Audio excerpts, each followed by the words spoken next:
मित्रांनो, मी वैभव बनसोडे आज तुमच्यासाठी एक खूप महत्त्वाचा व्हिडिओ घेऊन आलो आहे मित्रांनो. तर ह्या व्हिडिओमध्ये आपण गाडीच्या पेपर वर्कबद्दल काही गोष्टी जाणून घेणार आहोत मित्रांनो. ज्यावेळेस आपण सेकंड हँड गाडी परचेस करतो मित्रांनो, तर गाडीमध्ये आपण कोणकोणत्या पेपरचे तपासणी आपण केली पाहिजे मित्रांनो. सगळ्यात आधी गाडीमध्ये आपण गाडीचं आर सी बुक असतं मित्रांनो. अशा प्रकारे असते, हे माझं लायसन आहे मित्रांनो, पण अशा प्रकारचं आर सी बुक गाडीमध्ये येत असतं मित्रांनो.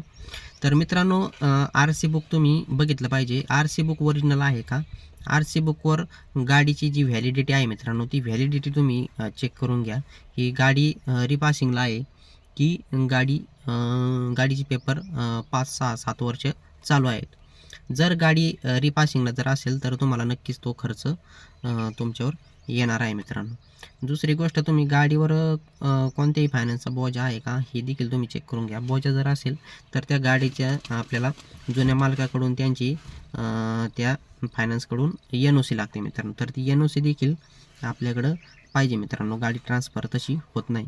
गाडीत दुसरी गोष्ट खूप महत्त्वाची म्हणजे गाडीचा इन्शुरन्स आहे का? गाडीचा जर इन्शुरन्स जर नसेल मित्रांनो तर गाडी ट्रान्सफर होत नाही. ट्रान्सफर व्हायला आपल्याला इन्शुरन्स हा फाडावाच लागतो. तर मित्रांनो, ह्या झाल्या 2-3 गोष्टी. तर नंतरची गोष्ट म्हणजे पी-यू-सी. पी-यू-सी फक्त 50-100 रुपयामध्ये आपल्याला काढून भेटते. पण पी-यू-सीमुळे देखील गाडी ट्रान्सफर होण्यास अडथळा निर्माण होऊ शकतो. गाडी ट्रान्सफर होणार नाही मित्रांनो.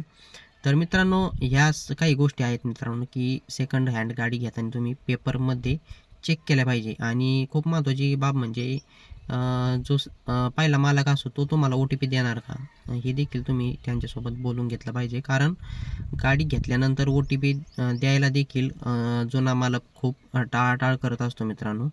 आणि ही गोष्ट खूप महत्त्वाची तुम्ही चेक केली पाहिजे. आणि अशाच नवनवीन व्हिडिओसाठी तुम्ही माझ्या इंस्टाग्रामला फॉलो करून ठेवा मित्रांनो. असेच आपण गाड्यांच्या पेपरवर्कबद्दल किंवा गाड्यांचे खरेदी करताना आपण गाड्यामध्ये कोणकोणत्या गोष्टी चेक केल्या पाहिजे अशा आपण गोष्टी आपण शेअर करणार आहोत.